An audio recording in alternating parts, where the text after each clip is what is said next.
guys, Rumblysuperset here, back again doing another analysis gameplay for you guys, if you will. It is a ranked match. We are playing Skaarf. We're going to have a Finn as well as a Cruel in our party. It's going to be myself, Bladeheart, and Noxvox. So we're going to go ahead and probably ban either a Vox or a Fortress. I forgot which one it is. Let's go ahead and find out which one we choose here in the end. So it looks like it is going to be Fortress. Yeah, so Fortress is kind of nasty overall. His aggression is pretty strong, and so because of that, we wanted to ban him. Adagio is another one that people don't really like to go against, so it's no-brainer that these guys would ban an Adagio, because it's fairly common. So Noxvox picks up the Skaarf for me. We want to go ahead and secure my laner, so he did that. We're going to go ahead and switch whenever the time comes. They win a Glaive and an Arden, so that definitely alleviates our chances of getting a Finn, because obviously they didn't pick it, and we get 2 picks right now, so he's going to go Cruel. Bladeheart felt like he can handle Glaive as Cruel, so he's like, I guess I'll go Cruel. It was going to be that or probably Sky, but he felt like, I think the Cruel would have been better suited for the aggression of a Glaive, just because Cruel's survivability is a little bit better, and his damage output against the Glaive is not too bad either. So I think that's his reasoning behind it. Not to say I speak for him, but I'm assuming that's what he was thinking. So they went ahead and went with Vox, which is fine by me. Skaarf is pretty strong in this meta right now. I know a lot of people are using it, and a lot of people are banning it, and for good reason. You'll see how strong he is, even though, like, this is a very difficult match. This isn't a one-sided match. This was a struggle all the way through, hence the thumbnail, the strain. But yeah, so we are running the Skaarf. Hopefully you guys are liking the thumbnail artwork I'm doing lately. I've been trying to add a little bit more of a personalized feel to my thumbnails rather than just throwing up that basic standard PNG of whatever hero I'm playing, whatever skin they are. I want to kind of start personalizing it a little bit more when I have the time. Whenever the time permits, I'll do it. Obviously, there will be times where I end up just throwing up the PNG of whatever hero it is, if I'm like short on time. But you know, I have a little extra time here and there. It takes like 30 minutes to an hour tops, depending on if like I'm not sure how I'm gonna go ahead and personalize it to do those thumbnails. So, and it's fun too. So I like being able to experiment and kind of think about the lore behind it, even though I'm not writing the lore. Like I like to think about what the lore would be in the case of whatever skin I'm personalizing. But we went ahead and went with the Swift Shooter. So you're probably wondering, like, why did I do that? For those of you guys who aren't Skaarf mains or just don't even use Swift Shooter to begin with, the reason why I did it is because I want to maintain my farm, and having a Swift Shooter, it makes it a lot easier because you can attack a lot faster and actively get those last hits, which so far, like, I haven't done so well at. There we go, we got it. But in general, it does help. But my Skaarf is a little bit rusty. I have a hard time. I think anybody who plays Skaarf generally has a difficult time getting the last hits on Skaarf unless you practice it so much that you've gotten so refined with getting last hits. I think the biggest thing is he is a mage, and therefore his basic attacks kind of don't do well as far as last hitting. This sucked right here. I did manage to get the Glaive. I got 2 kills. No, I got 1 kill. I assisted with the other one. But in reality, I probably shouldn't have gone in there to fight the Glaive toe-to-toe because I knew he can turn around and just wail on me, doing that immense damage that Glaive does with the cleave and everything. But overall, Bladeheart was saying like it's probably good because now he's going to be a little bit behind in farm. But unfortunately, what that also means is that I'm a little bit behind on farm myself. I'm at 4 farm at 2 minutes, which is not good. So hopefully we'll pick up the pace here in a little bit. I'm trying to stagger some of the minion damage so therefore I can work with the turret and not have to stumble and get other minions while the turret is taking out my other minions that I'm not targeting. So a lot of times I stagger out the damage, like I said before in some of my other laner videos. I tend to make sure my last hitting is done on minions that aren't being targeted by the enemy minions. So here we go. We're going to go ahead and do some damage to this Vox. We aren't going to kill him. Bladeheart is going to die, unfortunately. That punch from Arden killed him. If he didn't get punched, I think he would have barely survived. But that was very unfortunate. But we are going to do a lot of damage here. That burn is nasty. So we're going to go ahead and just take down the Arden, do a lot of damage to the glaive. Now you can see why the potential of Skaarf is so threatening. It's because within a single fight, if he maintains that stack of fire on you, it increases damage per stack, and it starts to end up being a lot of damage if left ignored, or unattended, I should say. But yeah, so we're going down. We're going to grab some items here, but we actually ended up going into a glaive, which I actually did not expect him to be in there, but I really should have waited for my team to rotate. Another little minor mistake in the beginning that can cost a lot in the end, but you know, it's not too bad. It's not like the end of the world. It just kind of sucked. But yeah, so a big point of that was wait for your teams to rotate towards the center shop and don't go in alone. That's always your best route, unless you truly know where the enemy is and you can safely do it yourself without your team rotating. Then you can do it, but generally, if you don't know where the enemy team is, you don't want to rotate to shop by yourself. You want to wait for your team to rotate. Again, we're doing all that burn damage as much as we can. Turret's going to be an asshole today and take all my farm. You ever get those moments, I'm sure some of you guys do who do lane, where the turret somehow manages to take all your last hits, just barely, just enough. We do manage to take out the Vox there, which was pretty nice. So that allows us to farm back up. Even though we're behind in farm, killing that Vox is actually good for us because now we can catch up to the Vox. We're not catching up really in the sense to the farm we could have had, because that's impossible. We've already missed minions and they'll never come back. But we're definitely catching up to the Vox because of him dying. So that's beneficial. So again, we're just getting these last hits. Focus on that minion that's not getting targeted. And then going to go ahead and take out the big minion whenever he's low. So there we go. So we're at 30 at 5 minutes, which we're starting to pick up. It's not too bad. But yeah, Vox is back though. He has a big wave. I wish I can deny him the wave, but in reality I can't. And I don't want to overextend here because I see that they are not on the mini-map, so I have no idea where they are. But now that I know where they are, I'm seeing that there's a potential for rotation. Since my lane is pushed, I'm going to go ahead and try to rotate. Nothing much is going to happen at this exact moment in time because they flared and we're kind of like at a standoff now. The Vox did rotate. There's a scout trap in there, though, which is something looks like Nox is going to go ahead and take out. There's not even any kind of vision. That way the enemy team is always on end, not knowing where we're at. Potentially. And there they are.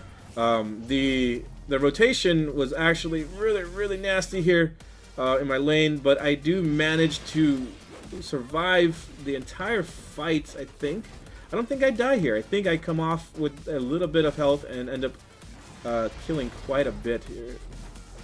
Oh yeah, there it is. God, that glaive almost killed me. I remember that moment now. I was like, oh my lord. And then Finn is here. We're going to go ahead and do some more damage here on that Arden. The Arden's going to go ahead and try to direct his attention towards me, I believe. Same thing with the Vox. They see me and I'm low, but we're actually taking this to our advantage. This is actually great for us. This play right here actually got us a lot of potential lead in the match. So that was great. Oh, God, I barely survived that. I usually don't try to go into my lane if I have no vision and I don't know where the enemy team is. But it happens. You forget or you get complacent and you just go in and you think that you can handle yourself too. And in reality that you know you shouldn't go in there. That's one of the things that you really need to learn to do. I still need to do it sometimes where even though you want to go in that lane brush without vision, don't go in the lane brush. Just go around and about. I think that's what I was doing. I don't remember correctly exact moment when it happened, but I think I was going to go around, but I had suspicions that they were in there, and they actually did attack me, and luckily I got out. Doing that immense damage to Vox again, he cannot sustain the hits.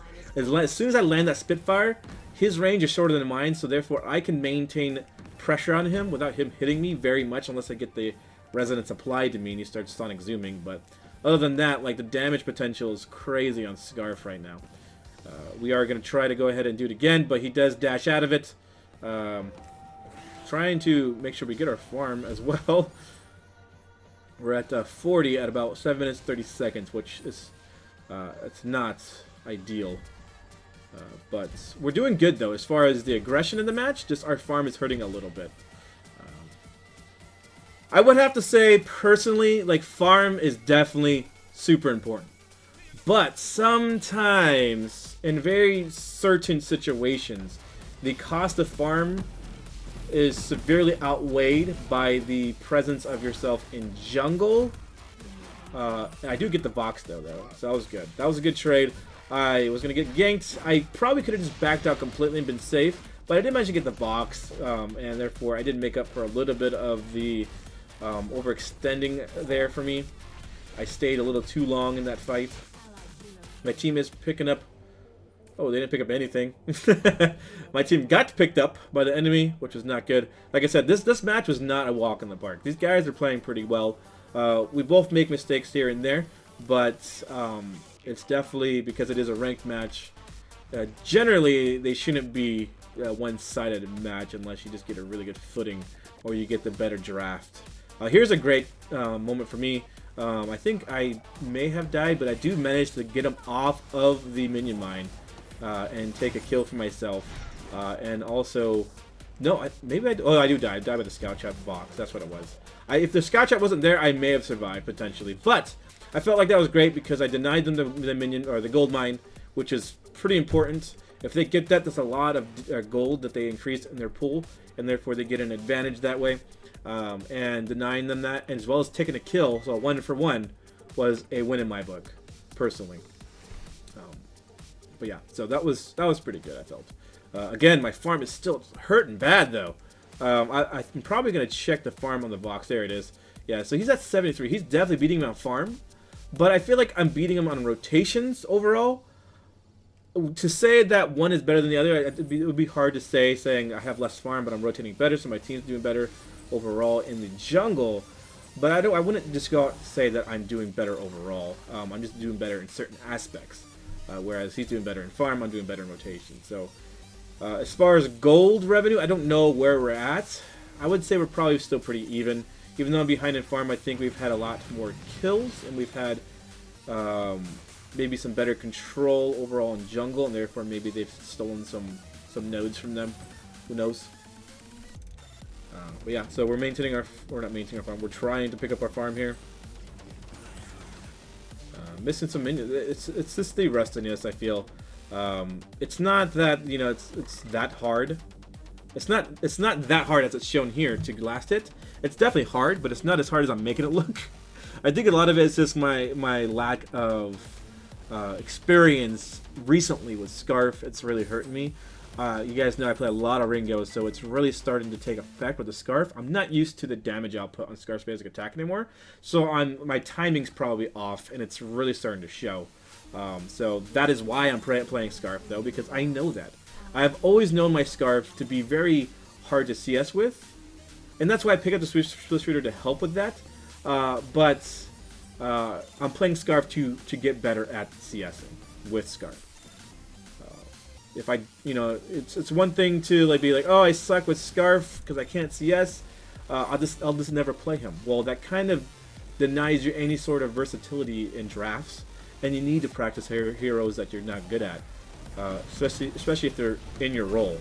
So Skaarf for me. Here's the goop. The goops, they sat in the goop forever, but we didn't get a single kill. They aced us. That was nasty. I thought we were gonna get something there, but that gauntlet was great on him. I have no reflex. Well, I did have a reflex block. I could have reflex block out of it, maybe potentially if I didn't already use it. But that's another thing too. Practice on using your reflex blocks, your Aegis, your Crucibles, the reflex block in general. Use it when you need it. I still do it, where I tend to forget I have it, and it's something that I think a lot of laners or just players struggle with in general.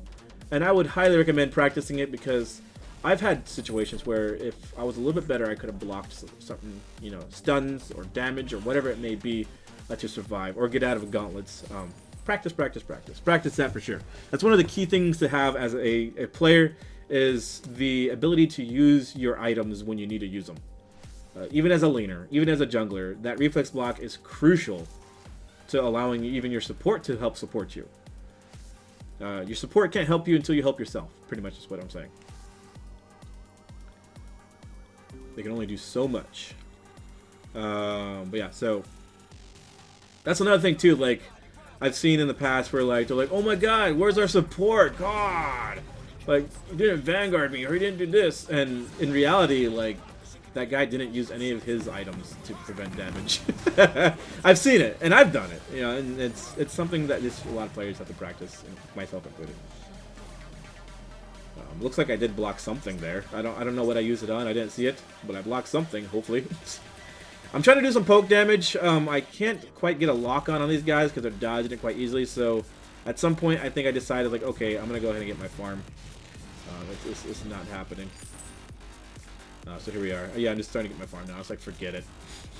I'm not gonna keep trying to poke if I'm not getting anything with it. Wasting energy, wasting time.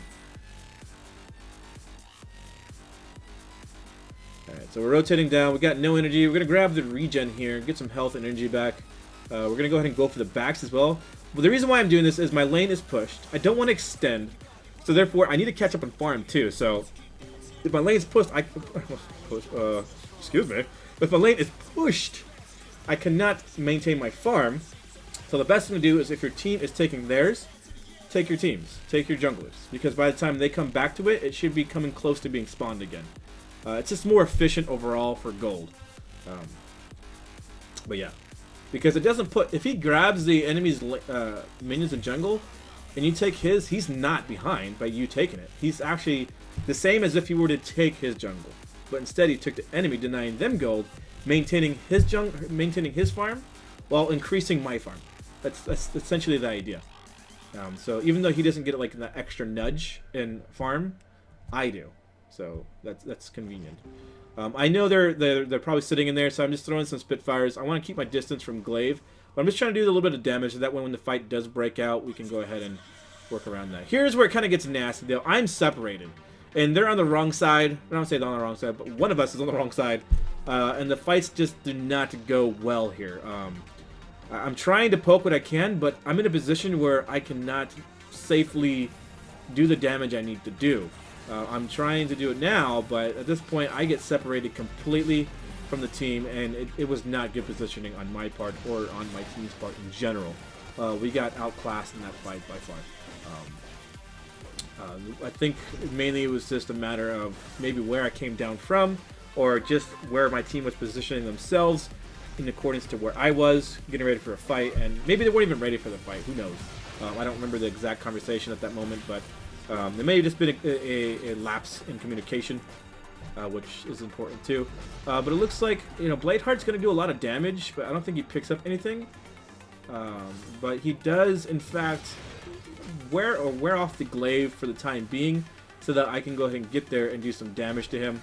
So here we go. I'm doing what I can as far as damage. I'm going to go ahead and ult. I can't really position myself for Arden, so I'm just going to go ahead and grab the glaive, and then go ahead and try to Spitfire the Arden using my Frostburn to my advantage. So I am getting those skill shots in, though, so it's pretty nice. He's having a hard time here. Unfortunately, I hit the Kraken instead of Arden right there, and this is where it starts to get nasty. I really, really need to stop doing that. So far in this match, I've seen twice where we have no vision in the try, and there's a potential that an enemy hero is laying in wait for us to show up, so they can turn the fight in their favor, and that's what happened. And that's something that myself and you guys can learn from as well, from this particular match, was that don't go in brushes unless your roam is going in first, or your roam has a flare, or there's a scout trap in there, because you're just going to go ahead and fall for their trap, which I just did twice in this match so far. So yeah, gotta be careful of that. Bladeheart's trying to 1v3 this entire team. He actually picks up Arden, and he's going to go ahead and try to pick up Vox, but I think he doesn't quite get it because of the glaive stun. But that was really close. I was like, dude, what are you doing, bro? He's like, I got this. And he killed Arden, and I was like, what? Okay, go for it, bro. Go for it. And then, yeah, the stuns, man. That lack of barrier now on Cruel is pretty substantial in terms of lowering his overall effectiveness in a 1v3 fight. I think if he had a little bit more barrier from the Deadman Rush, he would be a lot better. He probably could have successfully done that, but that reduction in barrier in this last update is pretty devastating to Cruel's overall. I'm sure you guys who are Cruel mains know what I'm talking about. Probably aren't too happy with that barrier reduction. And sometimes when I'm seeing it too, like even in late game, I see the barrier and it's like nothing. I'm like, dude, that's barely even a barrier now. It's pretty sad to see it happen. He's still a strong hero. It's just he's not as tanky. That's all. But yeah, so we are definitely in a position to be a little bit afraid. They are starting to win more fights than we like. I'm just going to go ahead and just start trying to catch up on farm here, clearing it whenever it shows up. They're probably going to get the opportunity to grab Kraken here fairly soon if we're not careful, because we are not maintaining presence in that center shop, and they have full control over it at this point, and therefore they can safely snag that Kraken while we're not even close to being able to engage. One, they can infuse at will if they have the money because they're next to the shop. Two, the Kraken, they can just lay it in our try and wail on the Kraken until we come down, since they'll have vision there, and then turn the fight on us. And because they can potentially be infused and we are not, it'd be nasty. So the best thing to do at this situation, if you're pushed, I think personally, is to let them have the Kraken. It's better off letting them have the Kraken than getting yourself aced and them taking turret after turret after turret. It's better off to just let yourself go back, infuse like we're doing right now, and then go ahead and push the Kraken back and take the money for it. Hopefully being in the positive. So the ideal situation would be like you lose no turrets. But the next ideal situation would be you only lose one and you get the Kraken kill. So it's actually, they get 300 gold per person, but you get 500 per person. And it's even better if you can ace them in the meantime too, because then you get bounties on top of that. So these Kraken fights can actually turn the tide. Even though it looks like they're going to win this, these Kraken fights can definitely turn the tide in favor of your team, even though you're getting pushed currently. So here we are. We're trying to do some damage. I missed my Spitfire, but I did manage to get the goop in time. We're going to go ahead and ult to see what we can do here. I used my boots to kind of get there in time, but it's just not enough time to channel it into the damage. But we are picking up kills left and right here. The Kraken is wailing on our turret, though, but we want to get that ace. I don't think we get it immediately. They're going to go back and get the Kraken. I'm going to go and snag this ace. Here we are. I know he's low, so I really wanted to get him. And I do get him, but I die. I guess I don't learn from my my mistakes, do I? Third time going into a try with no vision, potentially having the fight turn around on me. But in that situation, I knew exactly what I was doing. I knew that I've already made two mistakes doing that. But what I wanted to do was I wanted to secure the ace. Just because I wanted to make sure that they have none